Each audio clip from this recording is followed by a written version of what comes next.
2024 की लोकसभा चुनाव प्रचार खत्म हो चुका है और कल अंतिम दिन है जहां 7वें चरण का चुनाव होगा।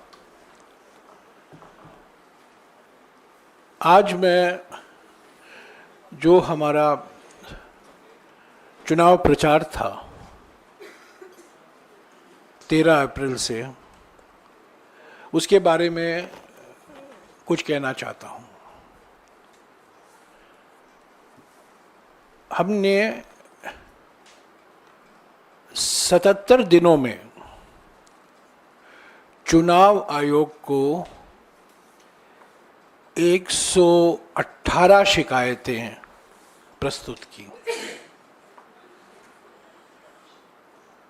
ये 118 शिकायतें आचार संहिता का उल्लंघन, रिप्रेजेंटेशन ऑफ पीपल्स एक्ट 1951 का उल्लंघन और सुप्रीम कोर्ट के अनेक निर्णयों का उल्लंघन है। इसकी पूरी जानकारी आपको मिल जाएगी और ये सारा डिटेल हमने एक टेबल भी बनाकर आपको मिल जाएगा अगले 5-10 मिनटों में। पर कुल मिलाकर 117 शिकायतें हैं। इस पर क्या कार्रवाई हुई है, क्या कार्रवाई नहीं हुई है, इसकी भी जानकारी यहां दी गई है। इस 117 शिकायतों में 14 शिकायत सिर्फ निवर्तमान प्रधानमंत्री के खिलाफ है। उत्तर प्रदेश के मुख्यमंत्री के खिलाफ 8 शिकायतें हैं। निवर्तमान गृह मंत्री के खिलाफ 3 शिकायत, बीजेपी अध्यक्ष जेपी नड्डा जी के खिलाफ। ये सब जानकारी आपको मिल जाएगा। मैं कुछ सारांश दे रहा हूं आपको। 117 शिकायतों में से निवर्तमान प्रधानमंत्री के खिलाफ 14 शिकायतें हैं उल्लंघन का। 8 शिकायतें उत्तर प्रदेश के मुख्यमंत्री के खिलाफ हैं, 3 निवर्तमान गृह मंत्री के खिलाफ हैं और बीजेपी अध्यक्ष स्मृति ईरानी, हेमंत बिस्वा शर्मा के खिलाफ भी कुछ शिकायतें हैं। कुल मिलाकर 117 शिकायतें हैं और जहां जहां कार्रवाई हुई है, पर मोटे तौर से मैं कह सकता हूं कि बहुत सारे ऐसे शिकायतें हैं जिस पर कुछ कार्रवाई नहीं हुई। पर इसकी जानकारी मैं आपको देना चाहता हूं कि 13 अप्रैल से लेकर 30 मई तक कांग्रेस पार्टी ने चुनाव आयोग को 117 शिकायतें प्रस्तुत की। चुनाव आयोग का मॉडल कोड ऑफ कॉन्डक्ट का उल्लंघन, रिप्रेजेंटेशन ऑफ पीपल्स एक्ट का उल्लंघन और सुप्रीम कोर्ट के अनेक निर्णयों का उल्लंघन, जिसका हमने ये जिक्र भी किया है। अफसोस की बात है कि निवर्तमान प्रधानमंत्री के खिलाफ, निवर्तमान गृह मंत्री के खिलाफ, उत्तर प्रदेश के मुख्यमंत्री के खिलाफ कोई कार्रवाई, कोई नोटिस नहीं दी गई और ये जानकारी आपको मैं दे दूंगा। दूसरी बात जो मैं कहना चाहता हूं,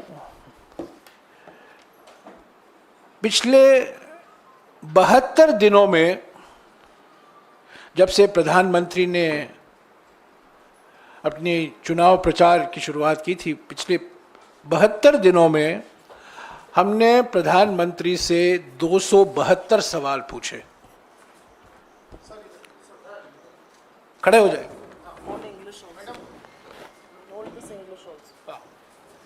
ये अंग्रेजी और ये हिंदी है।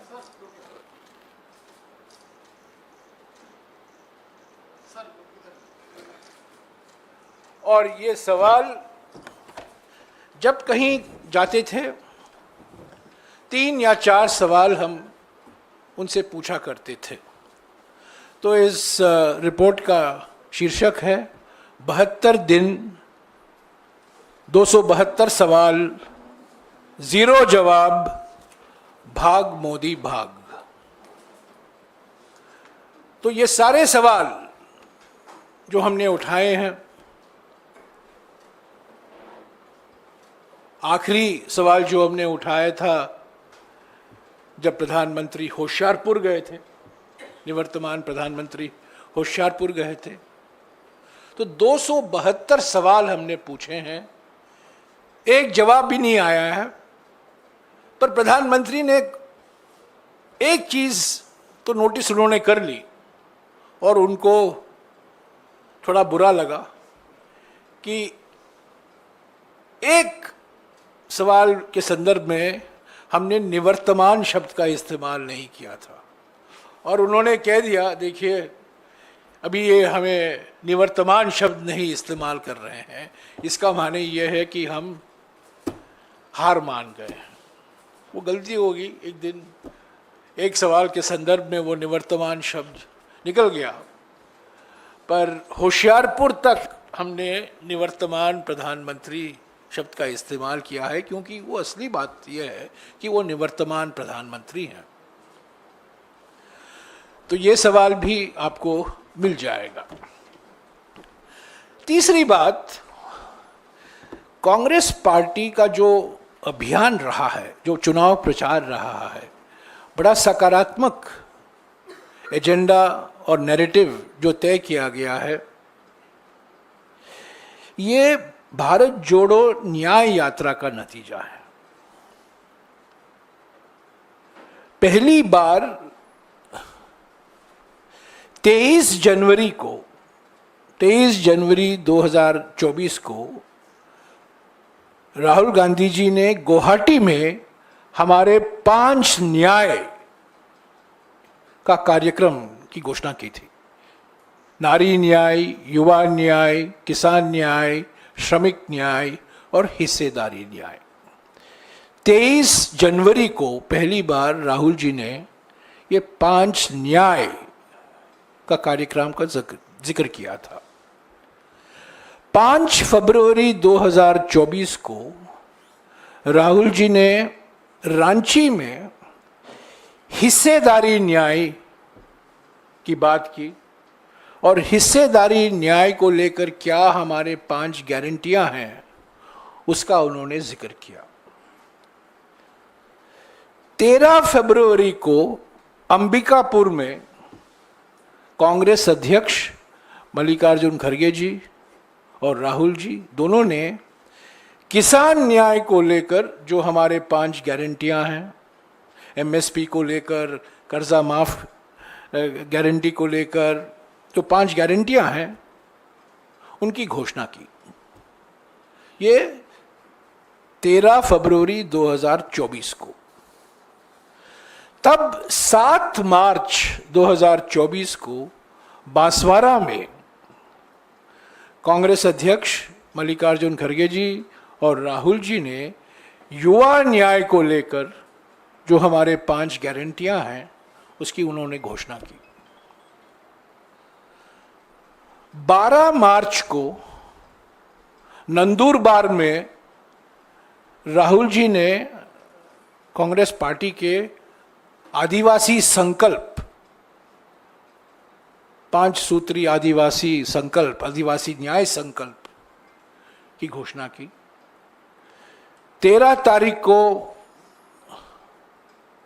धूले में राहुल जी ने नारी न्याय को लेकर, जहां उन्होंने कहा कि हर गरीब परिवार के एक महिला को हर साल 1 लाख रुपया सीधा उनके खाते में भेजा जाएगा, वो धूले में 13 मार्च को उसकी घोषणा की गई। 14 मार्च को नासिक में, जहां हमारे शरद पवार साहब भी मौजूद थे, शिवसेना के नेता भी मौजूद थे, नासिक के एक मंडी में राहुल जी ने किसान न्याय को लेकर फिर से जो हमारी गारंटियां हैं उन्होंने दोहराया और अंत में 16 मार्च को कांग्रेस अध्यक्ष मल्लिकार्जुन खड़गे जी ने बेंगलुरु में श्रमिक न्याय को लेकर जो हमारे 5 गारंटियां हैं उसकी उन्होंने घोषणा की। तो आप देख सकते हैं 23 जनवरी से लेकर 16 मार्च तक कांग्रेस पार्टी ने 5 न्याय 25 गारंटी का कार्यक्रम हमारे देश की जनता के सामने रखा, जो हमारे घोषणा पत्र न्याय पत्र में शामिल किया गया था। चौथी बात, 29 अप्रैल पाटन से, गुजरात से राहुल जी अपने सार्वजनिक सभाओं में भारत, ये है भारत का संविधान, इन्होंने इसको दिखाकर, अपने रैली में दिखाकर जो हमारा संकल्प है, जो हमारा गारंटी है सामाजिक न्याय को सुरक्षित रखने का, जाति जनगणना करवाने का, और जो 50% सीमा है अनुसूचित जाति, अनुसूचित जनजाति और पिछड़े वर्गों के लिए जो आरक्षण है, जो सुप्रीम कोर्ट ने जो 1992 में सीमा तय किया था, उसको बढ़ाने का गारंटी भी राहुल जी ने किया। ये 29 अप्रैल से ये अपने हर सभा में, हर रैली में ये किताब भारत का संविधान ये दिखाते थे और हमारी गारंटियां को दोहराते थे। तो हम समझते हैं कि हमारे चुनाव प्रचार के कारण, हमारे 5 न्याय 25 गारंटी के कारण, और जो हमने प्राथमिकता संविधान को सुरक्षित रखने के लिए जो हमने, हमारे कांग्रेस अध्यक्ष ने, राहुल जी ने, प्रियंका जी ने बार बार इसको दोहराया, हम समझते हैं कि यही वजह है कि इंडिया गठबंधन को स्पष्ट और निर्णायक बहुमत जरूर मिलेगा 4 तारीख को। मैं अभी, मेरे 2 सहयोगी पवन खेरा जी हैं और सुप्रिया श्रीनाथ जी हैं, मीडिया और पब्लिसिटी को लेकर जो हमारा एक समग्र मीडिया और पब्लिसिटी अभियान था वो पवन जी आपको बताएंगे। और सोशल मीडिया में जो हमने इस बार परिवर्तन आया और आप देखने लगे कि सोशल मीडिया में हमारी आलोचना की जाती थी कि आप बहुत पीछे हैं बीजेपी की तुलना में, किस तरीके से हमने हमारी सोशल मीडिया की रणनीति बनाई और क्या उपलब्धियां हुई, सुप्रिया जी आपको बताएंगी। तो पहले मैं पवन जी से गुजारिश करूंगा और उसके बाद सुप्रिया जी बोलेंगे। धन्यवाद जयराम जी।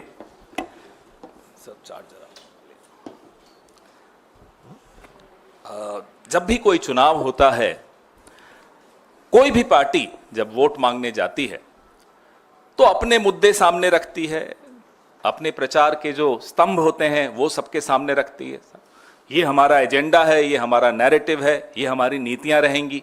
और जो सत्तारूढ़ दल है वो बताता है कि ये हमारा ट्रैक रिकॉर्ड है, 10 साल या 5 साल हमने ये किया और ये नहीं कर पाए तो इस कारण से नहीं कर पाए, आने वाले वक्त में अगले 5 साल में हम ये करके दिखाएंगे। तो कांग्रेस पार्टी न से न्याय पे हमने अपना प्रचार अडिग रखा। जैसा कि जयराम जी ने अभी आपको बताया, हमने नारी न्याय, किसान न्याय, युवा न्याय, ऐसे 5 न्याय हमने आपके सामने रखे, देश के सामने रखे।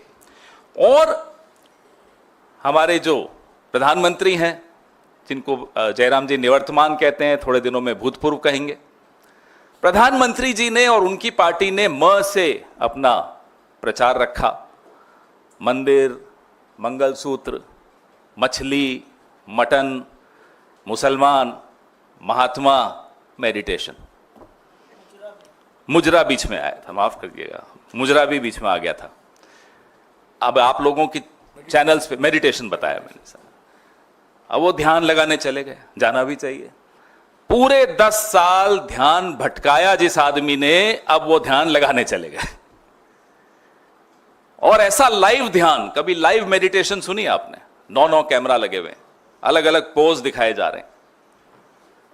मछली पकड़ने पर पाबंदी लगा दी 3 दिन। 3000 पुलिस वाले रक्षा में खड़े हो गए उनकी। पर्यटक नहीं आएंगे। जितने भी समुद्र की तरफ खिड़कियां या दरवाजे होटलों के खुलते हैं, वो कमरे खाली। 7 स्टार ध्यान इसको कहा जाता है। हम जब नारी न्याय की बात कर रहे थे, हम जब गरीबों को न्याय दिलाने की बात कर रहे थे, तो नरेंद्र मोदी जी ने कहा कि मंगलसूत्र छीन लेंगे, ये भैंस छीन लेंगे, या आपकी टोटी खोल के चले जाएंगे। अजीब सी वाहियात सी बातें सुनने को मिली इस कैंपेन में। 140 करोड़ लोगों का प्रधानमंत्री, 10 साल का प्रधानमंत्री, टोटी चोरी, भैंस चोरी, ऐसी ऐसी बातें इस प्रचार में आपने वहां से सुनी। जयराम जी ने मुझे कहा कि मैं अपने प्रचार की बात करूं, वो हमारे प्रचार की बात अधूरी होगी जब तक उनके प्रचार की बात नहीं करें। क्योंकि लोग तुलना कर रहे थे कि एक तरफ मल्लिकार्जुन खड़गे जी, राहुल गांधी जी, प्रियंका गांधी जी इस सरकार को जवाबदेह बना रही हैं, इनसे सवाल पूछ रहे हैं, इनसे पूछ रहे हैं कि साहब आपने ये क्यों नहीं किया, बेरोजगारी क्यों बढ़ी, महंगाई क्यों बढ़ी, महिलाओं के खिलाफ अत्याचार क्यों बढ़ा, जो कि एक विपक्ष का काम है। हम 5 साल लगातार ये सवाल पूछते आए, और लेकिन जब हम अपनी विजन, अपने जवाब सामने रख रहे हैं, तब भी हम वो सवाल दोहराएंगे। ये अपेक्षा हमसे लोग रखते हैं, इसलिए हम पूछ रहे थे। लेकिन उस वक्त प्रधानमंत्री जी क्या कर रहे थे वो आपने देखा। जो प्रधानमंत्री की भाषा थी, कुछ वक्त के लिए तो हमारे सुप्रिया जी के जो काउंटर पार्ट हैं अमित मालवीय जी, वो घबरा गए कि मेरी नौकरी खतरे में आ गई, मोदी जी तो ट्रोल बन गए। ऐसा ट्रोल प्रधानमंत्री हमने कभी नहीं देखा जो इस बार देखने को मिला। मन की बात करते करते मटन की बात करने लग गए। बताइए, उनको हमारे प्रचार से ऐसे भटक गए। ये मैं अपनी खुद की पार्टी की तारीफ करूंगा कि हमारे प्रचार ने नरेंद्र मोदी के प्रचार को पटरी से उतार दिया। अपनी बात वैसे कुछ कहने लायक उनके पास था भी नहीं, अगर होता तो कह देते। अपनी बात उनकी कुछ नहीं थी। कल परसों खड़गे साहब ने बताया आपको प्रेस वार्ता के जरिए कितनी बार उन्होंने मोदी का नाम लिया, और कितनी बार कांग्रेस का नाम लिया, कितनी बार राहुल जी का नाम लिया, बीच बीच में नेहरू जी का भी नाम लिया। लेकिन देश को यह नहीं बताया कि आपने किया क्या, आप करने क्या वाले हैं।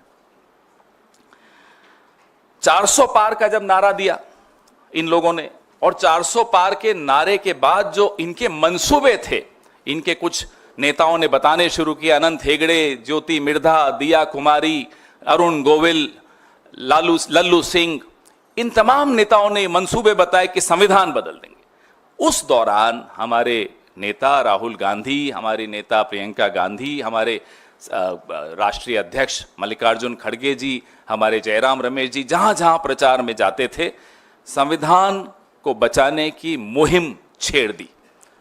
प्रचार एक तरफ, चुनाव एक तरफ, चुनाव आते रहते हैं, जाते रहते हैं। लेकिन हमारी पार्टी के नेताओं को यह लगा कि अब ज्यादा आवश्यक हो गया है संविधान और लोकतंत्र को बचाने की मुहिम छेड़ना। और वो मुहिम हमारे नेताओं ने, हमारी पार्टी ने बहुत जिम्मेदारी से, बहुत बखूबी निभाई, बहुत अच्छी तरह वो मुहिम छेड़ी। हर देश के हर नागरिक के जुबान पे संविधान शब्द आ गया था। सबको ये चिंता होने लगी कि ये संविधान वाकई खतरे में है, और संविधान बहाना है, आरक्षण पे निशाना है। ये बात लोगों के दिमाग में बैठ गई। ना केवल आरक्षण पे निशाना है, हमारे आपके जो हुकूक हैं, हक है, अधिकार है, उन पर भी निशाना है। ये जो आज कैमरा सामने दिख रहे हैं, ये सब बंद हो जाएगा। आप मानिए ये बात को। अगर ये व्यक्ति जो भूतपूर्व होने वाले हैं, अगर ये चुनाव जीत जाते किसी गलती से भी, तो आप लोगों का ये सब बंद हो जाता। हम लोग यहां नहीं होते, जेलों में होते, और आप अपनी ईएमआई के संघर्ष में चल रहे होते। ये होने वाला था। ये देश खतरे की एकदम मुहाने पे आ चुका था। उसको बचाने की जो जिम्मेदारी हमारे नेताओं ने ली, हमारी पार्टी ने ली, वो वाकई काबिले तारीफ है। और इतना परेशान हुए नरेंद्र मोदी जी, इतने भटक गए, वो अपने ही दोस्तों पर आरोप लगा दिया कि ये टेम्पो भर भर के पैसे भेजते हैं।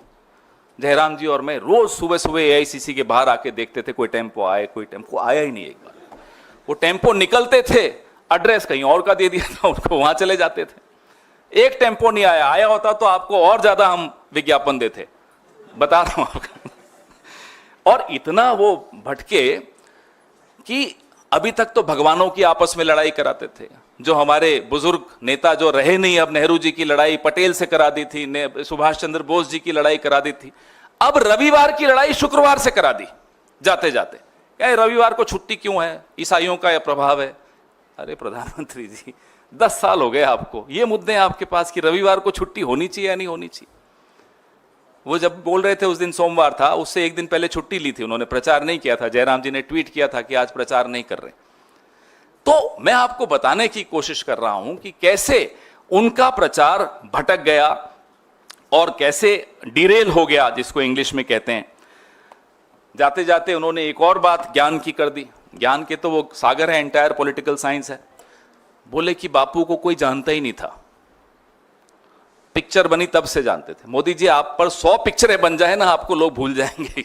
ये आप लिख कर ले लीजिए, आपको पिक्चरें भी अब नहीं बचा पाएंगी। जो लेगेसी है, जो आप विरासत छोड़कर जा रहे हैं इस लोकतंत्र के लिए, उसको लोग भुलाने की कोशिश करेंगे, आने वाली पीढ़ियां भूलने की कोशिश करेंगी। ये स्थिति है। जर्मनी में एक शासक था, उसको लोग भुलाते हैं। आप जर्मनी में जाइए, उसका नाम ले लीजिए, वो बड़ी, उनका चेहरे का हाव भाव बदल जाते हैं, उनको शर्म आ जाती है। यही हालत इस देश में नरेंद्र मोदी जी की होने वाली है, विश्व में नरेंद्र मोदी जी की होने वाली। आने वाले 4 जून को हम फिर आपसे मिलेंगे और पूरे इन ऑल ह्यूमिलिटी हम आपको कह रहे हैं, विनम्रता के साथ कह रहे हैं, आप लोगों ने बहुत गर्मी में झेला, बहुत मेहनत की, बहुत पसीना बहाया, आपकी भी मेहनत कामयाब होगी। लोकतंत्र जीतेगा, इंडिया गठबंधन की सरकार बनेगी। बहुत बहुत धन्यवाद। शुक्रिया।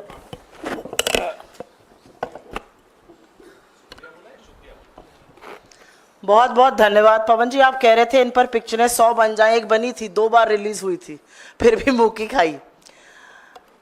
पप्पा ने वॉर तो रुकवा दी, मीम नहीं रुकवा पाए इस चुनाव में। ये असलियत है सोशल मीडिया की। और मैं कुछ आंकड़ों से बात कर देती हूँ। आंकड़े मुझे बेहद पसंद है और आंकड़े कभी झुठलाए नहीं जाते। ये पब्लिकली अवेलेबल डेटा है, आप में से कोई भी चाहिए हमारे स्टैट्स को या थर्ड पार्टी टूल को यूज करके बीजेपी के स्टैटिस्टिक्स को देख लीजिएगा।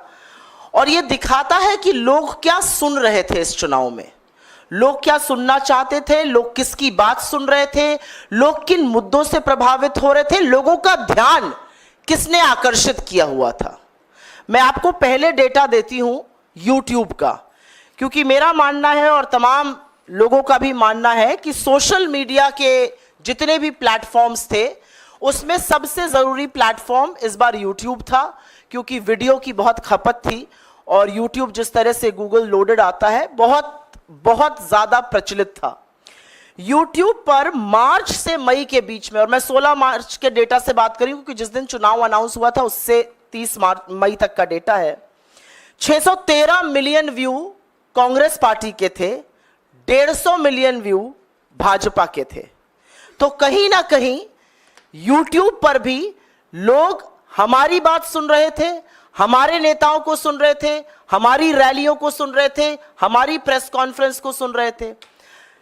इसमें एक बड़ा इंटरेस्टिंग डेटा यह है, और YouTube का डेटा देने के पहले मैं एक और डेटा दे देती हूं, इंस्टाग्राम का डेटा। इंस्टाग्राम को बड़ा यूथ फ्रेंडली माना जाता है, ज्यादातर यूजर्स जो होते हैं वो यंग होते हैं। इंस्टाग्राम पे हमारी एवरेज लाइक 1,21,000, बीजेपी की एवरेज लाइक 26,945। यह दिखाता है आपको कि डेली फॉलोअर जब हमारे 33,000 बढ़ रहे थे तो बीजेपी के 5,300 बढ़ रहे थे। तो कहीं ना कहीं जो युवा देश है, जो यंग है, जो इस चुनाव का निर्धारण करेंगे, जो निर्णय करेंगे कि सरकार किसकी बनेगी, वो कांग्रेस की बात सुन रहा था, कांग्रेस के नेताओं की बात सुन रहा था, कांग्रेस का नैरेटिव सुन रहा था, कांग्रेस के उठाए मुद्दों की बात सुन रहा था। और यही नहीं, YouTube पर भी जो 53% हमारे यूजर्स हैं वो 34 वर्ष से आयु में कम है। हमने करीब 350 से ज्यादा रैली, प्रेस कॉन्फ्रेंसेस और स्पेशल इवेंट्स लाइव किए। हमारे इंप्रेशंस ट्विटर पे जबरदस्त उसमें बढ़त हुई। एवरेज लाइक हमारे ट्विटर पे बीजेपी से कई गुना ज्यादा है। यही स्टोरी फेसबुक की है, यही स्टोरी यूट्यूब की है, यही स्टोरी इंस्टाग्राम की है। लेकिन यह स्टोरी क्यों है? और मुझे लगता है जयराम जी ने और पवन जी ने इसका एक आपको लेखा जोखा दे दिया है। सोशल मीडिया कोई दूसरे प्लैनेट पर चलने वाला जीव जंतु नहीं है। सोशल मीडिया पॉलिटिक्स में, आज की पॉलिटिक्स में, रियल पॉलिटिक्स जो ग्राउंड पर हो रही है, जो कार्यकर्ता कर रहा है और जो सोशल मीडिया का वॉरियर कर रहा है, वो एक तरह से पैरेलल, एक दूसरे के पूरक होकर चल रहे हैं। और इसीलिए क्योंकि हम मुद्दों पर अड़े रहे, क्योंकि कांग्रेस के प्लेटफॉर्म्स पर लोगों को अपने मतलब की बात, अपना रोजगार, अपनी महंगाई कम, अपनी गरीबी, अपनी गिनती की बात सुनाई दे रही थी, इसलिए लोग हमसे ज्यादा एंगेज हुए। हमने ज्यादा एंगेजिंग कंटेंट बनाया, हमारा कंटेंट ज्यादा फ्रेश था, हमारा कंटेंट यूनिक था। हमने गुब्बारे दिखाए जिसको आप एक उंगली से फोड़ सकते थे। हमने महिलाएं दिखाई जिन्होंने कहा कि दिन भर व्हाट्सएप पढ़ पढ़ के जिस सरकार को बनाया है उसको हटाना है। और ये पूरा कुछ करने में हमने सरकार को कटघरे में खड़ा किया। मीडिया ने भी, हमारे मीडिया विभाग ने भी खड़ा किया, हमने भी खड़ा किया। हमने कटु आलोचना करी, हमने तीखे प्रहार किए, लेकिन हमने एक बार भी राजनीति की शुचिता और मर्यादा को नहीं लांघा। और उसका परिणाम है कि लोगों ने दिल खोलकर हमारा कंटेंट देखा, उसको सराहा, उसका एंगेजमेंट ज्यादा था और यह दिख रहा था आपको पूरी तरह से। एक बड़ी विचित्र बात थी, अगर आप कांग्रेस के किसी भी सोशल मीडिया प्लेटफॉर्म पर जाते, कांग्रेस के किसी नेता के प्लेटफॉर्म पर जाते, पवन जी पर जाते, मुझ पर जाते, जयराम जी पर जाते, राहुल जी के पे भी जाते, तो वहां पर आपको आम जनता की आवाज जरूर दिख रही थी। 4-5 दिन के कंटेंट हम आम जनता की आवाज लगाते थे।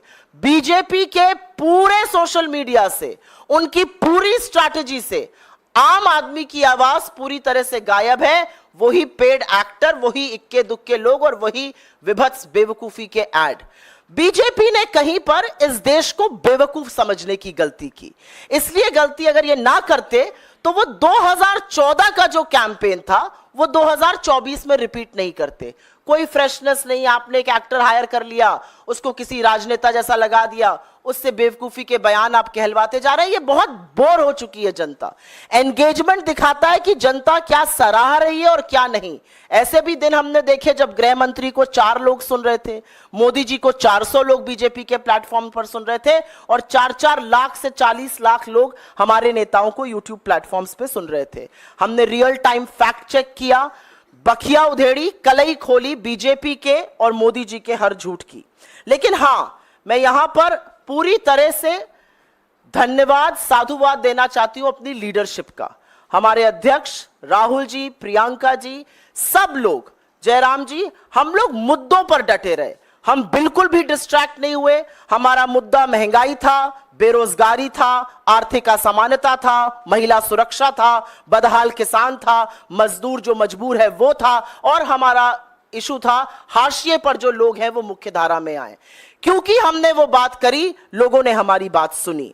असलियत यह है कि मोदी जी मंगल सूत्र और मुजरे की बात कर रहे थे, राहुल गांधी अग्निवीर और किसान की बात कर रहे थे। मोदी जी अपने परमात्मा होने का प्रूफ दे रहे थे दुनिया को। राहुल जी पूछ रहे थे कि पोर्श से अगर एक लड़के से एक्सीडेंट हो जाता है, उसको 300 शब्दों का निबंध लिख के छोड़ दिया जाता है। कोई ड्राइवर से होता है तो उसको 10 साल के लिए जेल में क्यों डाल दिया जाता है। तो लोगों को समझ में आ रहा था कि कौन मुद्दे की बात कर रहा है, कौन लेखा जोखा दे रहा है, किसके पास भविष्य का एक खाका, भविष्य की एक रणनीति है। और उसी के चलते ये कैंपेन सक्सेसफुल थी। तमाम जगहों से सराहना आई, लेकिन सबसे ज्यादा सराहना जब आप फील्ड पर जाते हैं, जब लोग आपसे मिलते हैं और लोग आपका कंटेंट आपको कोट करते हैं, वो सबसे बड़ी सराहना होती है। मेरा अपना मानना है कि पूरी टीम ने मिलकर काम किया। Social media department, media department, हमारा वॉर रूम, राहुल जी की जो कम्युनिकेशन टीम है, हम सब ने मिलकर काम किया और एक अच्छा नैरेटिव तय किया। और असलियत यह है कि 2024 के चुनाव का नैरेटिव कांग्रेस पार्टी ने, कांग्रेस की लीडरशिप ने तय किया और मजबूर किया मोदी जी को। और उसी से घबराकर, उसी से बौखलाकर वो उल जलूल बात करने लगे। लेकिन ये देश जो बेरोजगारी से, महंगाई से, आर्थिक असमानता से जूझ रहा है, ये बिल्कुल मूड में नहीं था आपकी बात सुनने के लिए। इसके पास आपके जुमलों के लिए वक्त नहीं है। इस देश ने बड़े तरीके से वोट डालकर अपना मत दे दिया है। मैं आज ही उत्तर प्रदेश से लौटी हूं और पुनः वापस जा रही हूं अपना वोट डालने, और दावे के साथ कह सकती हूं, चौंकाने वाले प्रमाण आपको, जिसको तथाकथित बीजेपी का गढ़ कहा जाता है, वहां से आने वाले हैं। और इसलिए आ रहे हैं क्योंकि लोगों को एक उम्मीद, लोगों को एक भरोसा, लोगों को एक आशा हो चुकी है हमारा प्रचार प्रसार, हमारा कैंपेन, हमारी लीडरशिप की बात सुनकर, कि एक नेता सामने ऐसा है जो आंख में आंख डालकर आपसे सच बात कर रहा है, जिसको स्क्रिप्टेड इंटरव्यूज की, जिसको धनबल की, जिसको एजेंसी की, जिसको 80-80 इंटरव्यू की जरूरत नहीं है। वो सीधे आपसे बात कर रहा है। उसने एक भी इंटरव्यू नहीं किया, 80 इंटरव्यू साहब ने किए, एक भी नैरेटिव नहीं बना पाए। नैरेटिव बनाना तो दूर, अपनी मिट्टी पलीद खूब की, अपने आप को अजीबोगरीब बातें कहकर, गरीब हो जाए सब क्या कहकर, परमात्मा का स्वरूप बनाकर, मुजरे की बात करके, लोगों के सवालों को कचड़ा कहकर। मेरा अपना मानना है कि जनता ने मन बना लिया है, और एक पूरी टीम की तरह हम जो हासिल कर पाए प्रचार प्रसार के माध्यम से बहुत अच्छा था। और मुझे पूरी आशा और विश्वास है कि 4 जून को यह परिणाम में तब्दील होता हुआ जरूर दिखेगा। शुक्रिया। आपको ये जो इलेक्शन कमीशन की शिकायतें हैं आपको मिल गया होगा अब तक, और ये जो रिपोर्ट है भाग मोदी भाग, जो 272 सवाल है जिसका कोई भी जवाब नहीं है, वो भी आपको मिल गया होगा। कुछ सवाल? हाँ जी।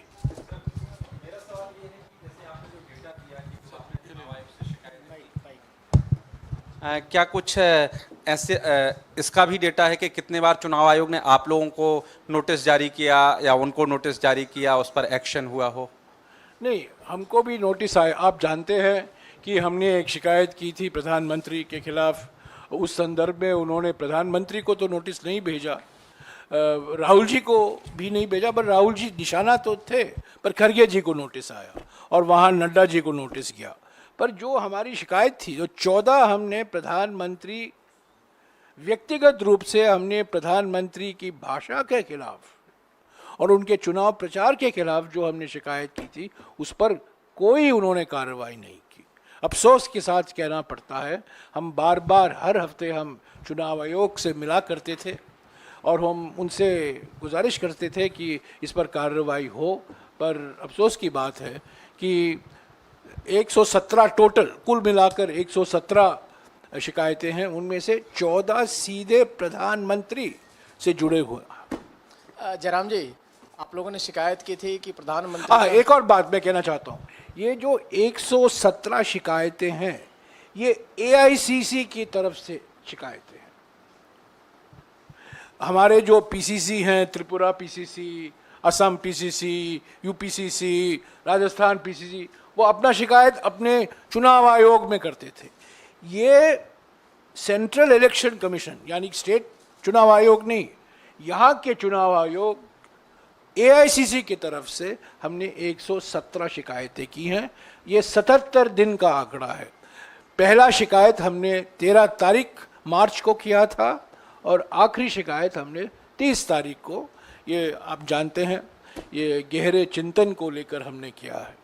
सर, जयराम जी, जो आपने आखिरी शिकायत की थी 30 तारीख को, उसमें आपने अपील की थी, चुनाव आयोग से मांग की थी कि प्रधानमंत्री के मौन व्रत के लाइव टेलीकास्ट पर रोक लगाई जाए, और ये चुनाव आयोग का मतलब चुनाव आचार संहिता का उल्लंघन है। लेकिन चुनाव आयोग ने माना कि ये चुनाव आचार संहिता का उल्लंघन नहीं है। इसको कैसे देखते हैं आप? चुनाव आयोग ने सीधे खारिज किया। मैं आपको पढ़कर सुनाता हूँ कि हमने शिकायत की थी प्रधानमंत्री के खिलाफ। ये complaint against the meditation trip of Mr. Modi taking place from 30th May 2024 to July 1st 2024 as a way of indirectly violating the silence period to continue his campaign। तो इसको लेकर हमने शिकायत की थी, पर अभी तक इस पर कोई कार्रवाई नहीं हुई है। नहीं, हमको कुछ जानकारी मिली नहीं है। चुनाव आयोग ने स्वीकारा हमारी शिकायत को, पर कोई कार्रवाई नहीं हुई। हर एक शिकायत के खिलाफ जो कार्रवाई की गई है उसकी जानकारी मैंने आपको दी है। जयराम जी, 14 शिकायतें हैं प्रधानमंत्री की। ये पहली बार, कभी नहीं हुआ ऐसे हमारे चुनाव के इतिहास में, पहली बार प्रधानमंत्री के प्रचार के खिलाफ 14 शिकायत हमने की है, पहली बार। जयराम जी, आप सीधे तौर पे ये कह सकते हैं कि आप चुनाव आयोग पे सवाल उठा रहे हैं? 2004 में चुनाव 20 दिन के अंदर हुए। पहला सवाल तो उठता है 42 दिन क्यों लगे? डिजिटल इंडिया बन गया, स्टैंड अप इंडिया बन गया, सब इंडिया बन गया। 2004 में 20 दिन लगे थे चुनाव खत्म करने के लिए, इस बार 42 दिन लगे हैं। कुछ कारण होंगे, हमें तो पता नहीं है, पर यह भी एक सवाल है। जिस तरीके से हमने शिकायत की है, जिस मात्रा में हमने शिकायत की है और किस तरह से उन्होंने कार्रवाई नहीं की है, इस पर भी सवाल उठते हैं। हमने मई 2023 से चुनाव आयोग से टाइम मांगा था वीवीपैट को लेकर, उस पर भी चुप्पी थी, हम मिल नहीं पाए। और आप जानते हैं कि हमारे दबाव के कारण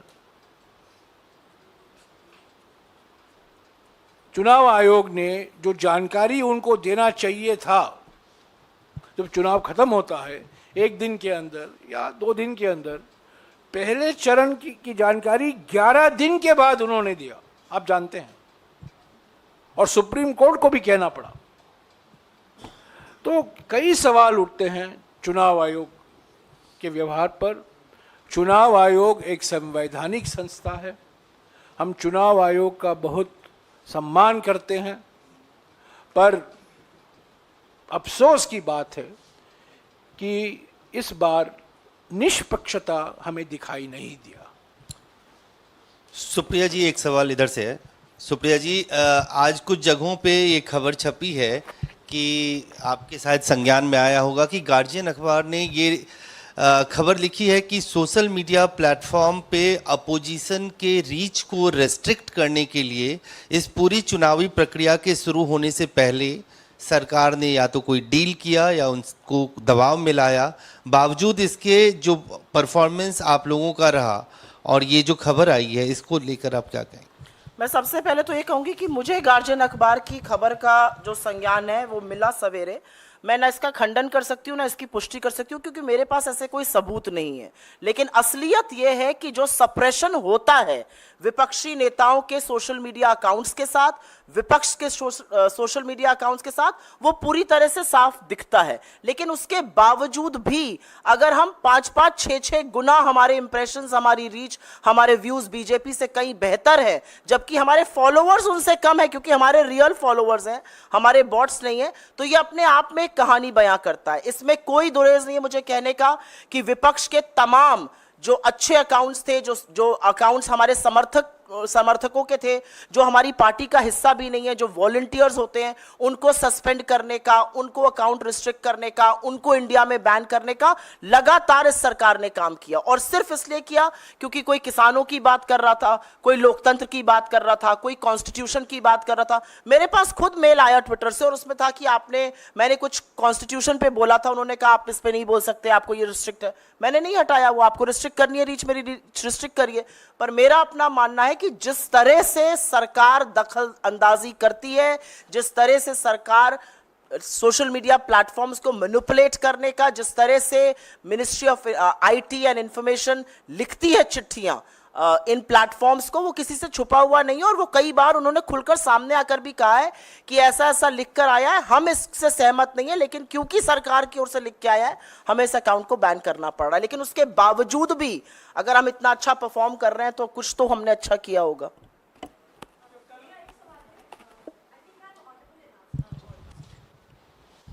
मेरा सवाल है जयराम रमेश जी को। अगर वेस्ट बंगाल के जो क्वेश्चंस हैं वो देखे जाएं तो वो बिल्कुल ही तृणमूल कांग्रेस पिछले उनके चुनाव के जो प्रचार के टाइम पे जो जो सवाल उन्होंने उठाए हैं उससे हूबहू मिलते जुलते हैं कांग्रेस के सवाल भी। क्या ये अपने अलाइज को ज़्यादा खुश करने के लिए और ज़्यादा?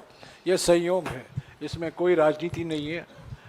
पश्चिम बंगाल में जो चुनाव लड़ाया गया है लोकसभा के लिए लड़ा गया, ये विधानसभा के चुनाव नहीं है।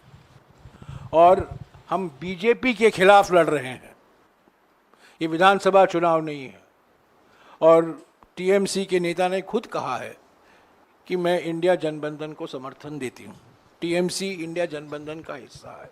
जो सवाल हमने किया है, जब भी प्रधानमंत्री पश्चिम बंगाल जाते हैं और गए हैं, वो पश्चिम बंगाल की जनता वो सवाल कर रही है। इसको आप कोई राजनीतिक चश्मे के से मत देखिएगा, ये जनता के सवाल हैं। और जो भेदभाव हुआ है पश्चिम बंगाल सरकार के खिलाफ, वो भेदभाव पश्चिम बंगाल की जनता के साथ हुआ है, इसीलिए हमने ये मुद्दे उठाए हैं। मैं जानता हूँ आपके प्रश्न के पीछे क्या मायने हैं पर इसीलिए मैं आपको कह रहा हूँ, ये किसी एक पार्टी के पक्ष के लिए नहीं है।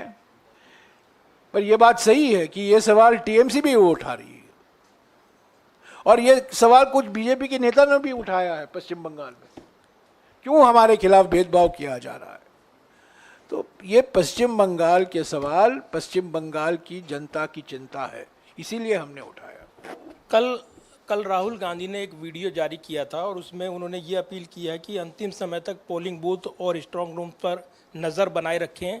तो क्या गड़बड़ी के आसार नज़र आ रहे हैं? इसके पीछे क्या देखते हैं आप? मुझे लगता है कैंपेन खत्म करने के बाद राहुल जी ने पूरे देश में हर प्रांत में, कितने शहरों में, कितनी कंस्टिट्यूएंसीज में जाकर कैंपेन किया है। और हम लोगों में से हम सब लोग किन्हीं किन्हीं रैलीज में वहां पर रहे, और जिस तरह से जन सैलाब और एक सुनामी हमने देखी है, मुझे लगता है उनका वीडियो जो था उसका जो पहला अंश था वो लोगों को, कांग्रेस के कार्यकर्ताओं को, इंडिया गठबंधन के कार्यकर्ताओं का साधुवाद करते हुए था।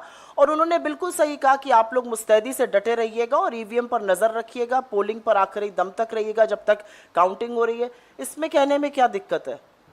लोगों के मन में संशय तो है ही ईवीएम को, तो अपने कार्यकर्ताओं को एड्रेस कर रहे हैं, इसमें तो मुझे नहीं लगता कोई कंट्रोवर्सी, ऐसा कोई सवाल आना चाहिए।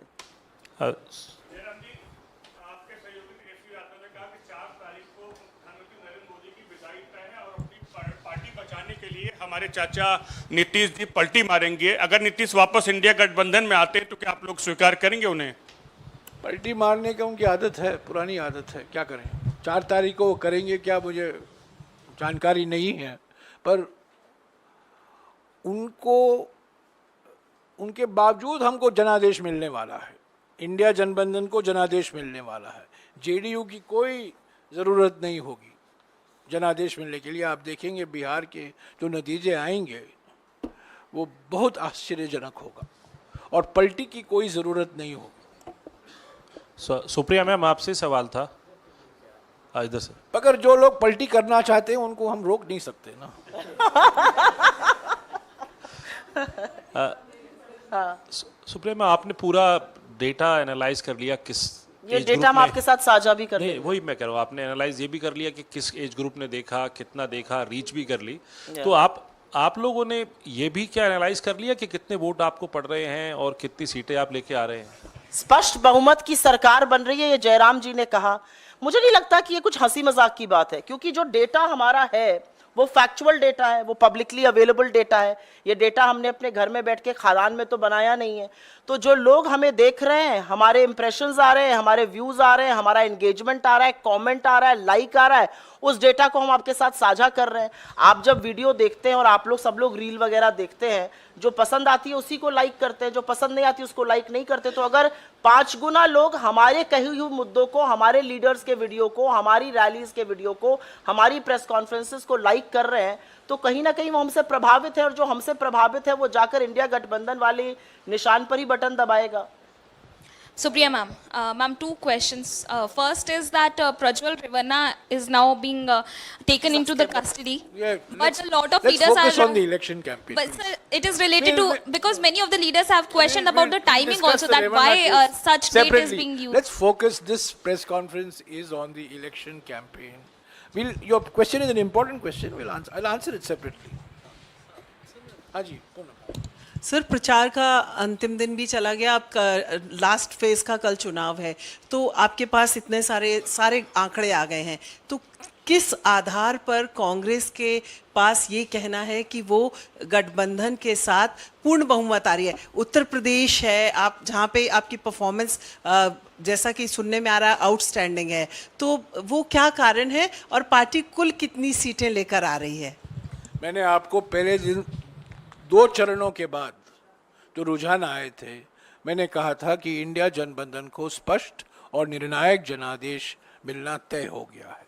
राजस्थान, महाराष्ट्र, कर्नाटका, उत्तर प्रदेश, बिहार, तेलंगाना ऐसे राज्यों में जहां 2019 में हमारा बिल्कुल सफाया हो गया था, इस बार आप देखेंगे हमारा प्रदर्शन बहुत मजबूत होगा। राजस्थान में हमारा ही प्रदर्शन मजबूत होगा, महाराष्ट्र में, उत्तर प्रदेश में, बिहार में गठबंधन के रूप में हमारा प्रदर्शन मजबूत होगा। तो पहला कारण ये है, और मैं दिल्ली में बैठकर नहीं कह रहा हूं, मैं खुद इन राज्यों में गया हूं, हमारे नेता गए हैं, हमारे कांग्रेस अध्यक्ष गए हैं, राहुल जी गए हैं, प्रियंका जी गई हैं, मेरे दो साथी भी गए हैं, मैं खुद गया हूं। और जो 2019 में जो माहौल था इन विशेष तौर से इन राज्यों में, इसमें मैं हरियाणा भी जोड़ूंगा, इसमें मैं पंजाब भी जोड़ूंगा, हम लोग सब लोग पंजाब से आ रहे हैं, पंजाब भी जोड़ूंगा इसमें। पर पंजाब में 2019 में हम शिखर तक पहुंच गए थे, पर हरियाणा, राजस्थान, महाराष्ट्र, कर्नाटक, तेलंगाना, उत्तर प्रदेश, बिहार में हमारा सफाया हो गया था। तो पहला कारण यह है कि 2019 की तुलना में इन 7-8 राज्यों में हमारा प्रदर्शन मजबूत है। पर सबसे बड़ा कारण हमारे आत्मविश्वास का ये है, प्रधानमंत्री का प्रचार। जिस तरीके से वो भोकलाए गए हैं और रोज को नया मुद्दा ढूंढते थे, कोई कंसिस्टेंट, ये आलोचना कांग्रेस पार्टी की जाती थी कि आपका कोई नैरेटिव नहीं है, आप रोज बदलते रहते हैं। इस बार प्रधानमंत्री पर यह आरोप लगाया जा सकता है, रोज एक नया जान हटाने के लिए एक नया मुद्दा उठा देते थे, और जो झूठ की महामारी है वो उन्होंने फैलाया है। हमारे घोषणा पत्र को लेकर, राहुल जी के भाषणों को लेकर, खड़गे जी के भाषणों को लेकर, ये बिल्कुल साफ हो गया था कि वो घबराए हुए हैं, भोकलाए हुए हैं। वो जो प्रधानमंत्री में जो जिस आत्मविश्वास के साथ बोला करते थे, इस बार देखिए वो दिखाई नहीं देता है, थके हुए दिखते हैं। तो इसीलिए हमें विश्वास है। और तीसरी बात, 2019 में एक बालाकोट था, वो एक मुद्दा था, भावनात्मक मुद्दा था। इस बार कोई लहर नहीं था, चुपचाप तरीके से किसान, युवा, और मैं समझता हूं संविधान को लेकर जो मुद्दा बना, आरक्षण को लेकर जो मुद्दा बना, ये हमारे लिए बहुत फायदेमंद हुआ। तो इसीलिए मैं कह रहा हूं आत्मविश्वास के साथ, कोई एक आंकड़ा नहीं दूंगा, पर मैं ये कहूंगा कि जनादेश स्पष्ट और निर्णायक होगा, और एनडीए के जो कई घटक दल हैं कतार में खड़े होंगे इंडिया में शामिल होने के लिए। और थैंक यू।